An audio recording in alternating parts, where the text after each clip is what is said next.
dimanche de l'Avent, c'est-à-dire demain, nous entendrons et même nous prononcerons des nouvelles paroles à la messe. Tout simplement parce que l'Église vient de publier sa nouvelle traduction du missel romain, et ce, pour tous les pays francophones. Le missel, c'est ce livre que l'on voit généralement sur l'autel, dans les mains du prêtre ou dans celles des servants d'autel.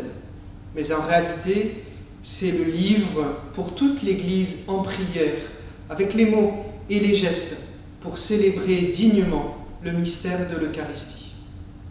Comme il y a quelques années, avec la nouvelle traduction du Notre Père, on ne change pas le fond, mais la forme. Et ça a toujours été traditionnel dans l'Église, qui cherche à être toujours davantage fidèle à la parole de Dieu, mais aussi fidèle à la langue dans laquelle nous lui parlons.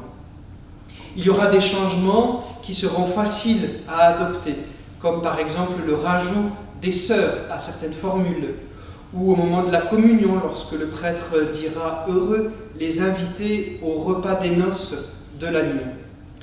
Il y a aussi des modifications qui demanderont un peu plus de temps, comme la longue formule au moment de la présentation des dons, mais aussi le mot consubstantiel dans le credo, mais il y aura une prochaine vidéo qui nous permettra de mieux le comprendre.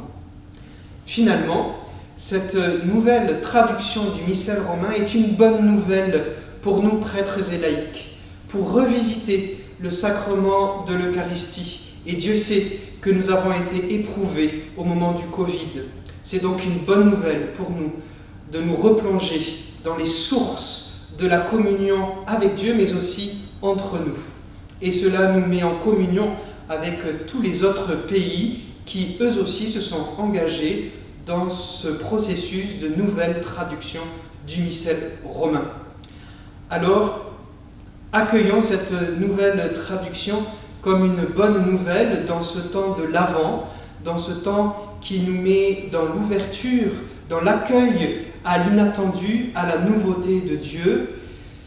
Il y a de grands enjeux à accueillir ce missel qui est le signe et l'instrument de notre unité.